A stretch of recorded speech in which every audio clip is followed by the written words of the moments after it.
বাংলাদেশ জামাত ইসলামীর কেন্দ্রীয় কর্মপরিষদ সদস্য ঢাকা মহানগর দক্ষিণের সেক্রেটারি ডক্টর শফিকুল ইসলাম মাসুদ বলেছেন, সরকার আওয়ামী লীগকে আনুষ্ঠানিকভাবে নিষিদ্ধ না করলেও দেশের জনগণ ইতোমধ্যেই তাদের গণহত্যাকারী দল হিসেবে চিহ্নিত করে নিষিদ্ধ করেছে।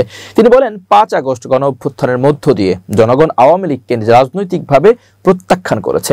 পৃথিবীর কোথাও গণহত্যাকারী দল দ্বিতীয়বার জনগণের সামনে ফিরে আসতে পারেনি, আওয়ামী লীগও ফিরতে পারবে না। মঙ্গলবার বিকালে ঢাকা ৫ আসনের ছাত্র প্রতিনিধি সমাবেশে প্রধান অতিথির বক্তব্যে তিনি এ মন্তব্য করেন। এ সময় তিনি অন্তর্বর্তীকালীন সরকারের প্রধান উপদেষ্টাদের বক্তব্যের সমালোচনা করে বলেন, আওয়ামী লীগের কার্যক্রম কেবল স্থগিত রয়েছে এবং যে কোনো সময় সচল হতে পারে এমন মন্তব্য জাতির সঙ্গে বিশ্বাসঘাতকতার শামিল।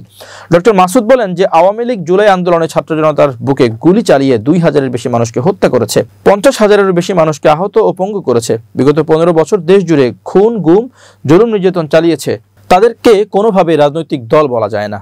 আওয়ামী লীগ হচ্ছে গণহত্যাকারী দল। সমাবেশে প্রধান বক্তা হিসেবে ইসলামী ছাত্র শিবিরের সেক্রেটারি জেনারেল নুরুল ইসলাম সাদ্দাম বলেন, স্বাধীনতার পর থেকে জনগণকে অধিকার আদায়ের জন্য বারবার রক্ত দিতে হয়েছে। শেখ মুজিবুর রহমান ও শেখ হাসিনা পরিবার জনগণের অধিকার কেড়ে নিয়েছেন। অভিযোগ করে তিনি বলেন, হাসিনার ফ্যাসিস্ট শাসনের বিরুদ্ধে ছাত্র সমাজের নেতৃত্বে জাতি রাজপথে নেমেছিল। জুলাই আন্দোলনের মুখে তার পতন হয়েছে। তিনি ছাত্র উপদেষ্টাদের সমালোচনা করে বলেন, তারা বিপ্লবের সময় ছাত্র জনতার পাশে দাঁড়াতে ব্যর্থ হয়েছেন, ফলে উপদেষ্টার পদে থাকার নৈতিকতা হারিয়েছেন। বিশেষ অতিথির বক্তব্যে কেন্দ্রীয় মজলিসে শুরা সদস্য, ঢাকা মহানগরী দক্ষিণের সহকারী সেক্রেটারি এবং ঢাকা ৫ আসনে জামাত মনোনীত সংসদ সদস্য প্রার্থী মোহাম্মদ কামাল হোসেন বলেন, আওয়ামী লীগের কার্যক্রম স্থগিত রেখে তাদের পুনর্বাসনের সুযোগ করে দেওয়ার চেষ্টা জনগণ মেনে নেবে না।